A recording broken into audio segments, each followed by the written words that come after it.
Hey, I think I'm live. Hey everybody, my name's Kathy Alexander and I'm one of the founders of Singdaptive, the online learning platform exclusively for singers. And today I'm going to talk to a wonderful vocalist, Emily Braden. She's a jazz and soul singer in New York City, award-winning vocalist and songwriter. And I'm going to be talking to her today about being a singer in this pandemic. So let's see, I see her there. Let's see if I can get her on here.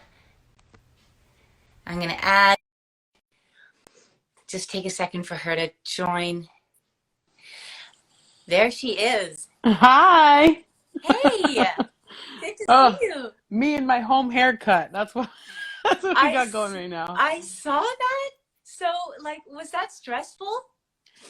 It was actually pretty fun adventure. It was No. good, I just gave myself a ton of time and then and did some YouTube tutorials and started hacking away. But Hacking I away. feel it needed to happen, so home It haircut. needed- Richard Cortez, hi. Hi everybody.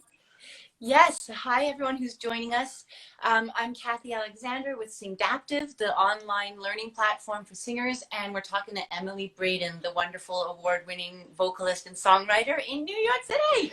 Kathy, how you doing? Oh, pretty good. Pretty Yeah. good, thanks. Yeah, how are you? I'm pretty good today. The sun is shining. I realize I'm definitely solar powered. It's depending on the weather, is how I feel changes. So today's a good day. Yeah, up and down for sure. I think everybody's kind of just along for the ride at the moment, trying to take care of ourselves on a day-to-day basis, but overall pretty good.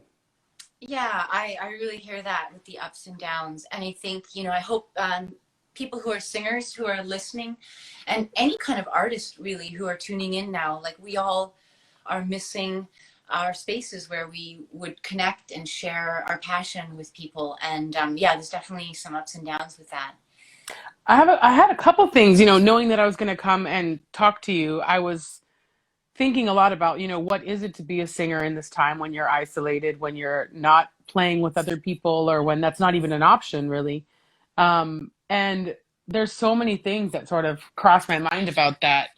Um, One being just that I think this really is a time, like I was talking to a friend the other day, and we were talking about how this is actually an opportunity to play and be creative in a way that isn't necessarily sitting around and practicing all the time. To expand what it is to be creative right now, Mm, whether that's cutting your own hair, or learning how to make pickles with cucumbers, or whatever that thing is, that actually those exercises in creativity and play help us as musicians too. mm, So, and I think when you were asking, like, what is it like to be, I mean, as well what it's like to be a singer in this time and not to be able to make music with people. But for me, like, part of what that is, being a singer right now, it's giving me a lot of perspective on what it is about singing that I love, because I mm, can't do it right now with other people. mm, mm. And also just like how to kind of expand that feeling of what it is to be a singer and connect with people into different areas of my life, Mm, because I can't do it like that anymore right now. mm. I can't be in a room with a bunch of amazing people and facilitate that experience. So how can I expand creativity into the other areas of my life Mm. right now in a way that feels fulfilling and isn't necessarily trying to recreate that experience of making music with other people.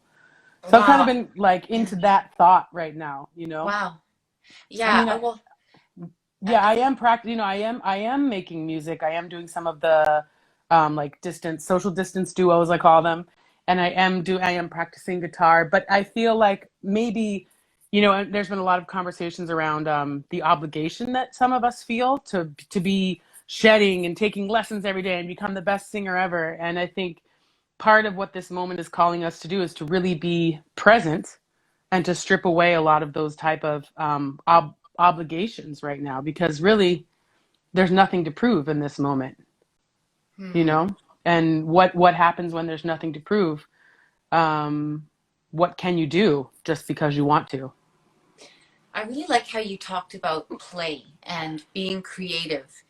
And I think what you just said, there's nothing to do or to prove in a way. And in a way that kind of encompasses what play is. Play is a safe experience where there's nothing riding on it, where Right. we can be expressive, we can feel emotions without anything counting on it, so to speak.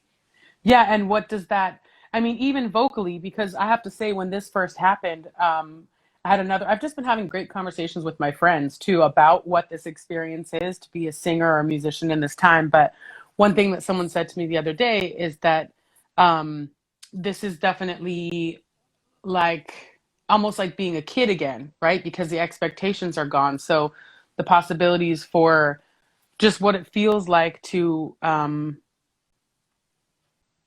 sing for oneself, or to put that energy into whatever, making a homemade card or something. I don't mean to be like cheesy, but like, or exercising, or figuring out a new way to do something. I just think that there's creative energy.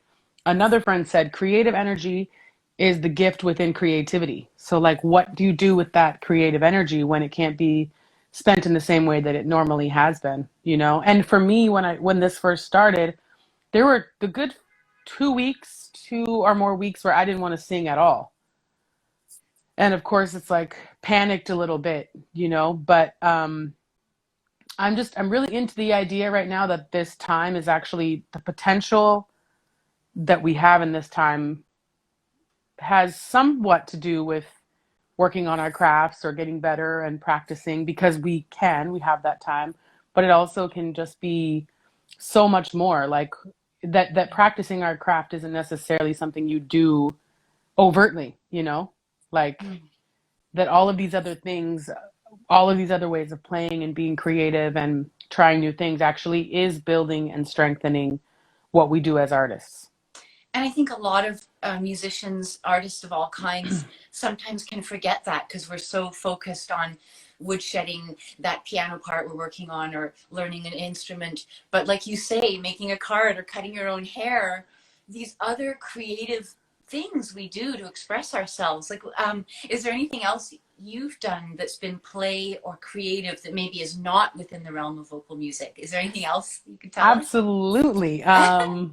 So one thing, I was getting I was getting pretty, I was having a rough time. I am in New York City, as you mentioned, and we've been hit especially hard, I think, as the world knows. And so for a very long time, the whole thought was don't go outside at all. That was basically the recommendation, is stay inside unless you have to. So I was, and I really took that like to heart, pretty literally. And at some point I was like, okay, this is not sustainable if we're going to be doing this into June or July or whatever. So it's like, how am I going to get out and feel okay about that? And at that moment, someone left for North Carolina, a good friend of mine, and left me their bike.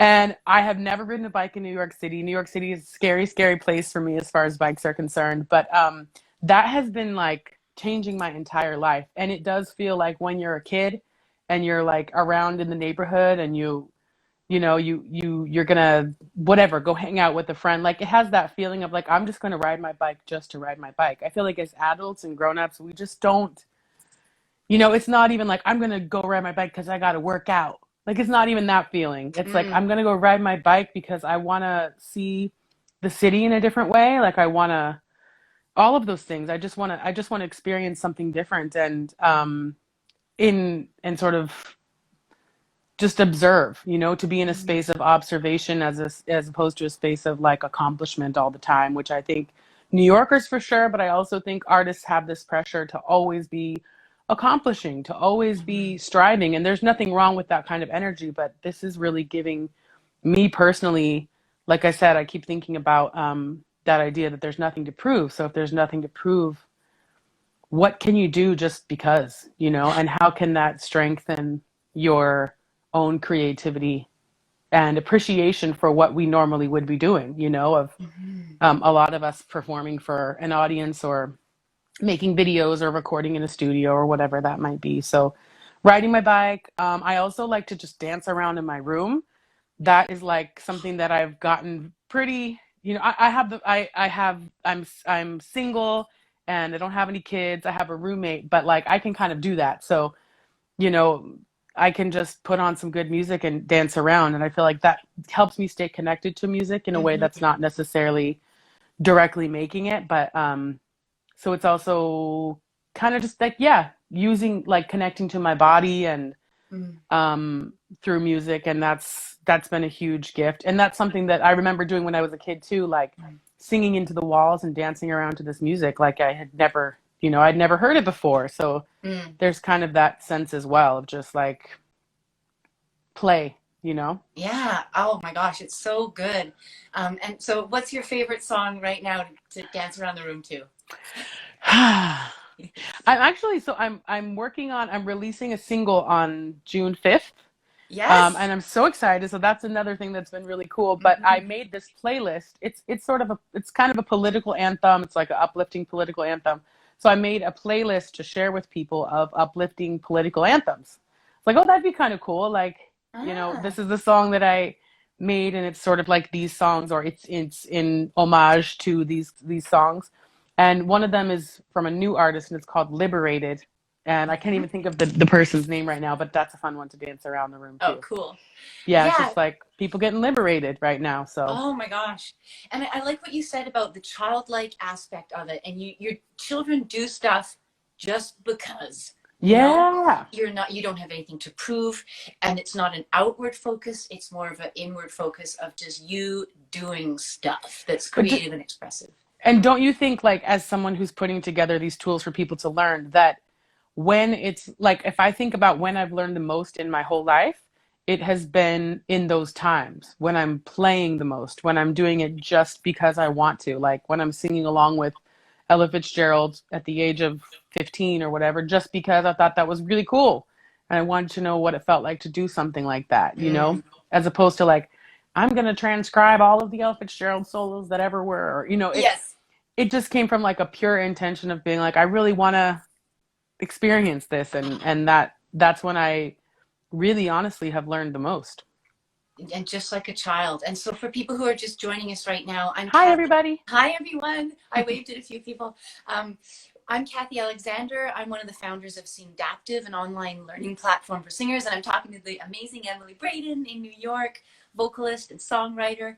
And she's just been talking about the importance of play, the importance of being creative in this time, just for the sake of because, not because you have anything to prove right now. So I want to get a little bit quantitative now, Okay. Emily. So like, first of all, like, let's give those people who maybe don't know, we've mentioned that you're in New York. So like, if you were to look out your window right now, Yeah. what would you see that's like a sign of us being in the pandemic? Like, is there any visual thing that you see out your window? Ooh. Well, what's out my window actually, not so much. What's the absence is what lets me know that we're in a pandemic. Mm. The stillness. Like the other day, I posted about dealing with some insomnia. Um, and like it's just been sort of a weird space and not being able to sleep very well, but also being kind of creative at that time. And then it's been a whole bunch of things. But the other night, I didn't go to sleep all night long until like 11:30 in the morning. Oh. And I couldn't believe that I was experiencing the stillness in New York that Mm. I usually leave to seek, right? Because I'm from Idaho, so I'm used to being able to get away. Lived in British Columbia where you are as well, and I'm used to being able to like get away and enjoy stillness and enjoy nature. So I'm sitting on my bed at like 3, 4 in the morning, which in New York, there's just always something going on. Someone's always talking on the street, or someone's, yelling, or there's cars going by, or there's music playing. And so it was like very profound to feel that stillness here that I've never experienced and never expected to experience. It was eerie because you're New Yorkers, we get used to like normalcy is that there's always somebody moving around, there's always something going on. But there was also like it was actually peaceful in that moment. Like it was eerie, but it was also kind of peaceful. Um, so yeah, I mean, as Mm. far as out my window, let me hold on just a second. Let me see. Um, I live in Harlem, and it's really sunny at the moment. Let me show you. See if I can. This is my view. Ah, there Yeah. it is. There's a school right there. So that's another thing that lets me know that we're in a pandemic, is that there are no children having recess and getting picked up from school, and Mm. it's the quietness for sure that's kind of astounding here. So now, like, going into some of the kind of quantitative aspects of your professional life and the actual quantitative changes, like, Yeah. so I want to ask you, Emily, like, on a normal month or a normal week, how often would you normally be performing, like before the pandemic? How many gigs do you do per week or per month? Yeah. I probably I was making an album over the last year, which I Mm, stopped doing as many gigs in order to focus on the writing and stuff. But I right, would say there's been years here when I've played 4 to 7 gigs a week. right. Over the weekend it's like 5 gigs. I don't even remember how. So the last few months before this, I would say like 2 to 4 gigs a week. Mm-hmm. And that was the winter time, so that was a little bit slower than usual too. Excuse And me, then, but yeah. yeah. And then, of course, you have, as a working artist, vocalist, you have a lot of time. You would spend hours a week talking to the booker, the venues, or, Yeah. all that stuff. Yeah, that's another thing. I mentioned them releasing a single, and as an independent artist, I make the graphics for that. I did the cover art for it. I Wow. uploaded the video to YouTube. I'm making the event. So I had this sort of joke with myself, is that, when I say I miss my job, as an independent artist, like the next question would sort of be like, which one? Which one do you miss? Do you miss registering your song with for licensing? Do you miss trying to write your own press release or your own bio? Do you miss, like, there's just a lot of different jobs that come with being an independent artist. And that day I spent from 8 in the morning until I went to sleep, late, like working on a lot of those kind of admin things, as I call them. Yeah. um, which just reminded me of how much work it is to do what we do, as artists and as independent artists, especially. And I so, just got a reminder of that. Sorry, I don't have a steady hand there. oh, no, that's okay. No worries. So now let's fast forward to now. Yeah, So can you help us get a kind of quantitative sense of how that's all changed? So, um, how many gigs are you doing? Like, well, in person, obviously you're not doing any, right? right. Yeah, so before pre-pandemic, it was out multiple times a week for a rehearsal somewhere, or a sound check or a gig. So it was just like Yeah. being out in the city a lot. Post pandemic, I'm here in my home all the time. I'm teaching. So I'm teaching both vocal lessons and Spanish lessons. Um, I teach 5 days a week, at least a couple students a day. And I'm also doing some of the social distancing virtual duo type of things. And I'm really fortunate for the timing, because I basically had just finished recording all the vocals for an album that I'm going to put out. Wow. So how I'm going to do it, I have no idea, but I feel like, okay, at least if I want to be releasing content during this time, I actually have that to focus on and put energy into. So Mm. that I think that's a big blessing, even though I don't know how to release music during a pandemic in a way that's effective. Mm. Um, Mm. but So yeah, so now it's teaching, and I am practicing guitar, which I didn't play guitar before the pandemic. And a number of other things, but also, like we were talking about, like, also for me, one of the biggest challenges right now is to be present to what this moment is, and the possibility of, really truly growing on a personal level, and also collectively, hopefully, like, we need to learn some things from this experience. So, Mm. and part of it is just being willing to do nothing at all, and make that sort of an intentional thing. Like, no, I am going to go ride my bike, or I am going to sit on the fire escape, or I am going to cook and not try to accomplish something brand new every single day, as a way to grow in this time. I mean, it's almost the opposite of what you would think. Like it's counterintuitive, but it rings really, really true what you're saying. And I really hope people who are artists and singers who maybe are listening right now, like, take that message. You don't have to do anything. You can just be. We put a lot of pressure on ourselves, and we see everybody posting stuff right now, all the social Right. isolation, like, and you've done some of those duos that were wonderful, by the way. Thanks. You know, but I also hear, so you're doing a bit of that, and you've got an album you're looking forward to, but I also hear you saying it's okay to just do nothing, or just do Yeah. something random. And even like I said about the album, like I'm just looking at it differently. It's a very strange sensation to not be like, okay, by the end of the month, I'm going to have this done and this done and this done and this done. But I feel like, and I've had mentors, musical mentors that have told me this as well. Um, those times of rest and stillness are actually equally beneficial, if not more beneficial, as the times when you're actively trying to learn or accomplish something. And I Wow. don't really know how it works, but I know that it works. You know, like Mm, when you do take a break and when you're not sort of grinding the wheels down as far as like moving towards something constantly, um, something like I think things have a chance to settle in or shift or kind of grow a little bit, like just ideas or concepts. Like there's a lot of thoughts about this too, even like in the artist way and all that, that the times when you're being still and you think that nothing's happening and you're not growing and you're not getting new ideas and you're not writing a song and you're not la la la la la, like those are the times that there's actually a lot happening inside of our minds mm, that can't happen when we're always actively crossing things off the to-do list. So mhm.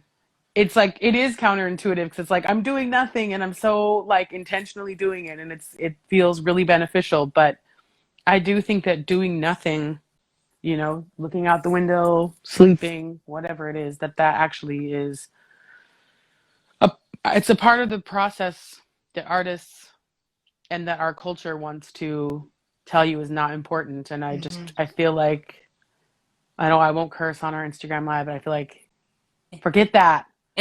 That's not true. You know, it's just not true.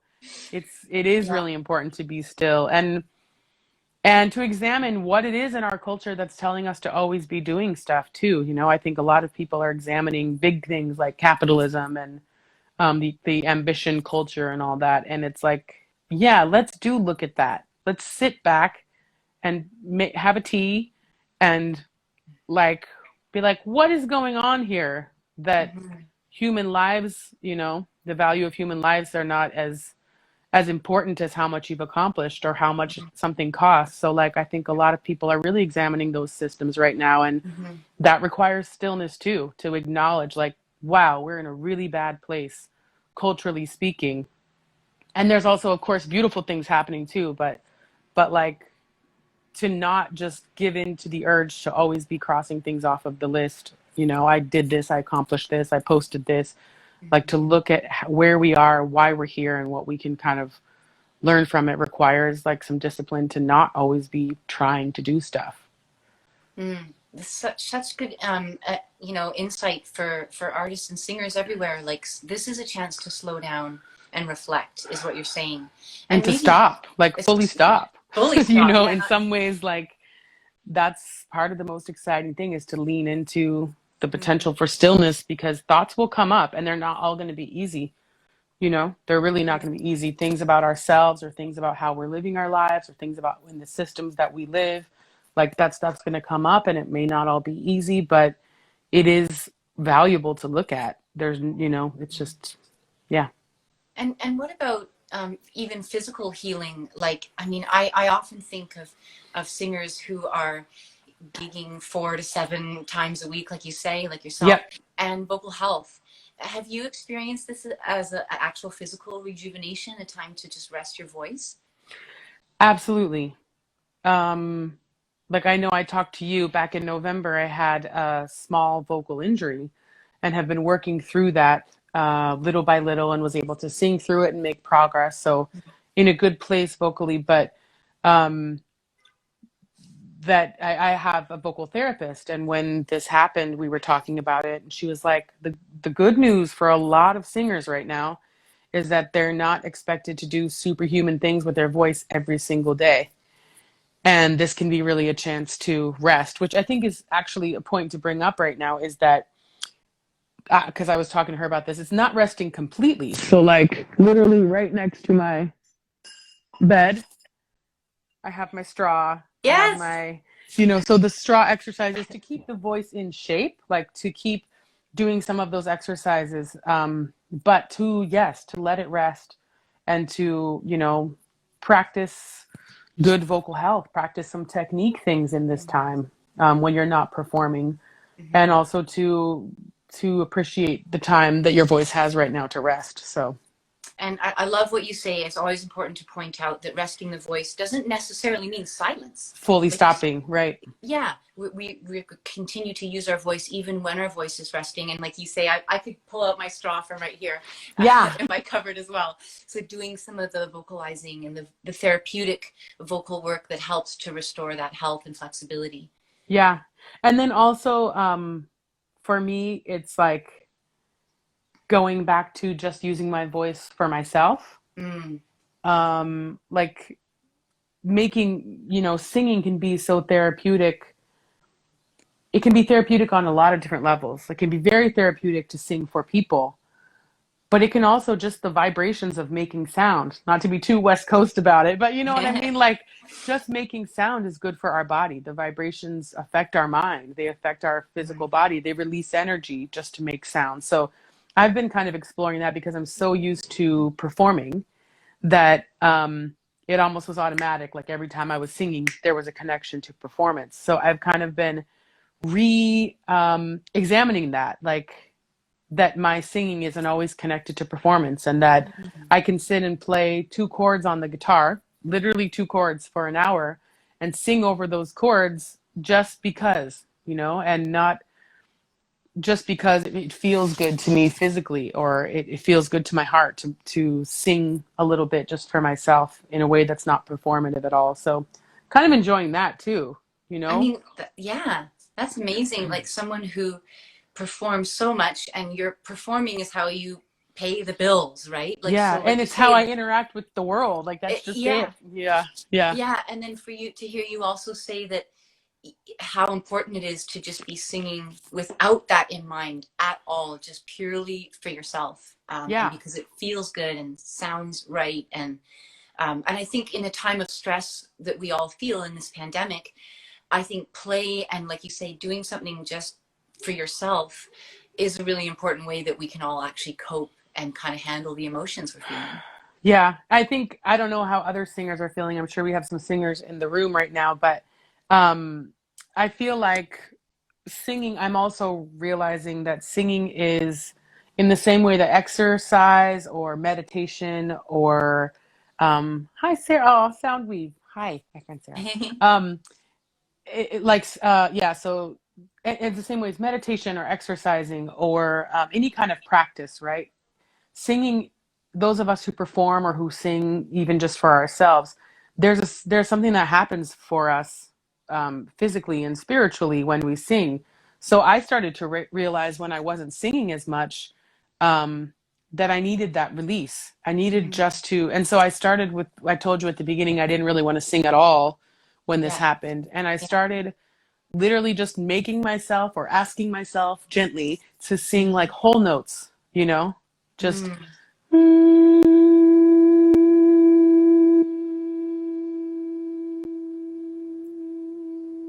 not judging the quality of it, not judging anything, but just feeling what that note feels like and Wow. reconnecting to what it is to make sound. My friend who's in here, Soundweave, does a lot of really beautiful kind of improvisational, um, and she's posted a number of them, improvisational, just singing just to sing. And Mm. Mm. in our culture of like social media, I feel like there's just this there's a it's like always linked to performing, and I lament that sometimes, and Carly as well, right? Like it just I lament that we're always singing is this thing of the hustle and making money and being a performer and all these things. So I feel like there's really a chance to just reconnect with our own instruments right now, Mm-hmm. and to heal them, like you said too, like heal Mm-hmm. them with some rest and some and some play and a lot of different things. And you can learn new stuff too. I've taken a couple master classes from people that in my real life, it's like we cross paths, but we're always performing. Mm. So, so this is giving me a chance. A great singer, Marianne Sullivan, and another great singer, JD Walter, both offered master classes. And I went. They're my peers, and I was like, cool. Like, I get to see how they teach jazz singing. And I learned Mm. so much from both of them. Like, it was just Yeah. really cool because something I wouldn't have necessarily done if And I this was was just living online. my life. It was Yeah, online. online Yeah. masterclass. Yeah. Yeah, I think maybe to wrap up, I was gonna ask you, we've talked about embracing the time to be alone, doing things purely for yourself and just because, but also what kinds of things are you doing to stay connected with your fellow artists, your musical collaborators? How are you actually doing that? Yeah. I've realized that this is, sorry, I'm just looking. What's your tip for someone starting out? Okay, we'll get right back to that. What's Okay. your tip for someone just starting out to sing? Okay. Um, I would actually, I can just say that Yeah. just start singing. Um, as far, I learned by singing along with my favorite recordings. That's actually how I strengthened my voice and developed my voice. Just singing along with recordings that I love Hmm. for fun because I love it. And I think, you start building your repertoire too, like list songs that you love and start practicing those songs, and connect with a teacher if you feel like that's something that would be advantageous. Record yourself, listen back, just small things like that. I don't know, Kath, do you have any feelings about someone who's just starting out to sing? Lessons can be really helpful. If you have somebody in your life that feels like you admire the way they sing or the way they're kind of, ask them if they teach lessons, or say, I'm just starting out, I'm interested in in sort of trying to sing more in my real life. Just to kind of have someone else on board with you can be helpful. Just depends on how you work. Yeah, Some knowing yourself and how you learn and hmm following that. That's all amazing advice, I think. And like you say, recording yourself and listening back, I think recording is such a powerful learning tool. Although there is a proviso. When you first hear your own voice recorded, you will be shocked at what you sound like. It happens to all of us because you hear your own voice inside your head. And then when you hear a recording, it's quite different. So just don't be alarmed when you first yeah, record yourself and hear it back. that's Um, true. That's very true. It's taken but me a while to be able to hear my voice and not have any weird reaction. Be like, what? That's how I sound? Yeah. yeah, all of us. It's a universal experience. It's not just you. People are always really And surprised. also, But I would say that Singdaptive, that's who I'm talking to right now. They've yeah, created a whole online learning platform so that you can go at your own pace too. So, if you're more of a person who likes to do things in their own time, and you want to explore a lot of different ideas about what singing can do. Sorry, there's someone flying around here. That kind of platform, Singdaptive, with a lot of these different teachers, you can have access to a bunch of them at the same time. That could also be an option. Kath, I forgot what you asked me. You asked me something about. I did. I asked you, what are you doing to connect with your fellow artists and musical collaborators in this time? Okay, I feel like I'm recognizing how strong, especially the New York City music community is. There's a couple of like Facebook messenger groups that I'm part of, and we're always kind of talking about, hey, did you get your unemployment? Hey, did you see this? Hey, I'm teaching lessons, or so and so is offering, Mm-hmm. a free master class today. So there's a lot of like of that. I think the online, that is what this is really good for right now, is just staying connected, commenting on people's things, reaching out to people directly too, because there's also something to be said for, like, social media is great. You can but like having a conversation with someone, Mm-hmm. whether that's calling someone on the phone or messaging them, or, having a Zoom get together or whatever. There's that kind of communication, I think, is still invaluable, even if we're all connected on social media. But Mm-hmm. yeah, I'm realizing how strong the community is, because in different contexts, we're all kind of checking in on each other, you Yeah, know? there we go. Yeah, and that's a positive out of all of this. Yeah. Well, I think that's a really Does anybody good have note. any questions or anything? I love Oh like yeah, seeing everybody in here. I know, me too. This is so Yeah, cool. thanks for joining us. So for people who are joining, feel free to ask a question for Emily. Emily's singer, songwriter, amazing vocalist in New York. We're talking to her. She's also one of our instructors on Singdaptive.com, which is a learning platform exclusively for singers. So yeah, we'll answer any questions. And I think it's a really cool theme we've kind of had today. And Emily, thanks for bringing the theme of not having the pressure to perform or put out something, and embracing this nothing, embracing the time to slow down and even stop completely. Yeah, And that is actually being productive in a way. exactly. 100%. Counterintuitively, yeah. Yeah. Yeah. Thanks for having me back on. Oh yeah, I know. I think it was like 4 or 5 weeks ago last time we did this. So I feel like I think Sing That I think it was the first one that I had done, the first live. yeah, me too. Um, and so I'm glad to be back. Feeling a Yeah, little more comfortable. I've done a couple since then. That's another thing that's helping me stay connected, is doing some of these lives. There's a group called the Jazz Exchange that I did one with.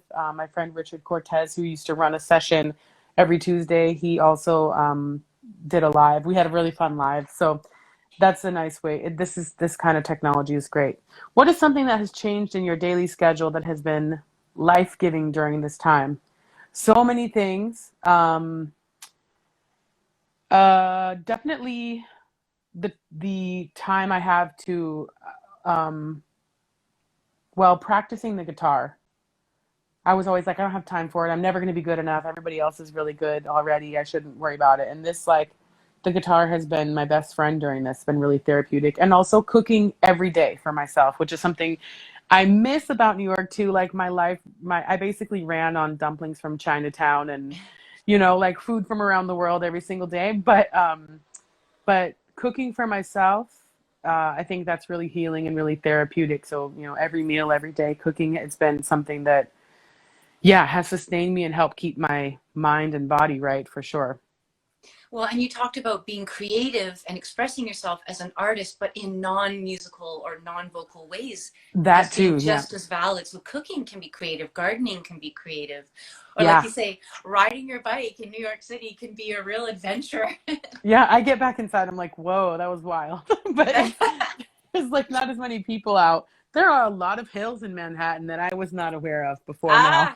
Ah, there you But go. yeah, but no, that a lot of different things. I think even like right now I'm in a great space, but sometimes it's really, really hard. But I think just gently finding ways to be good to yourself or take care of yourself, whatever that means. Sometimes the thing that's been life-giving has been literally shut down in the middle of the day and take a huge long nap because I can and because I'll feel better when I wake up and because my mind is exhausted. So like just learning, finding kind of my strategy in this, which is really trusting my my intuition of what I want to do in any given moment. I do want to spend an hour playing the guitar, or I don't. I need to go outside and get some fresh air, or I need to sleep, or I think we all have that capacity to listen to ourselves. And a lot of times in daily life, we're like, I'm not going to do that because I got to whatever. Yeah. So this is a chance to explore what it feels like to always listen to yourself and do what your heart tells you or your mind tells you to be doing at any given moment. I mean, I think that's a great note to end off on right there, Emily. That's just such wise words, and spoken with, so much care and authenticity. Like, I love that as an artist, you share from Hmm. yourself for the benefit of others. I mean, that's kind of what part of what singing is. So, Aw, thanks, Kath. yeah, thank you for being here. This was amazing. It's so amazing to see you. It's good to And see you again too. Which is yeah, like more than I saw you last year. I know, this is crazy. Yeah, like even when you were here filming all your Singdaptive lessons, this has been, like you say, it's more like intentional connection with Right. people instead of just surfing social media. You actually specifically seek someone out and say, let's talk, you Yep. know, let's connect. So thank you so much, and thanks for everyone who's been Yeah, here. thanks everybody. Hi. Yeah. Uh, Aw, thank you. yes, Thanks. I admire her so much too. I can't believe I get to talk to her. It's a So good chance. This is as close as we get to socializing right now. So I was like, yes. yes, It's like, you yeah. know, it's like the closest thing we have to a happy hour is Yeah, Instagram totally. Live. I'm into It's, it. here we go, happy hour on Instagram. So thanks Exactly. everybody. Thanks for joining us with Singdaptive.com and the wonderful Emily Braden. And Emily, take care in the next while You with all the ups and too. downs. With your family too. Take care of everybody. Take care. Everybody. Yeah, all Love y'all. you too. All right. Thank All you, right. Emily. Yeah, thank you. Bye. Talk to you soon. Bye.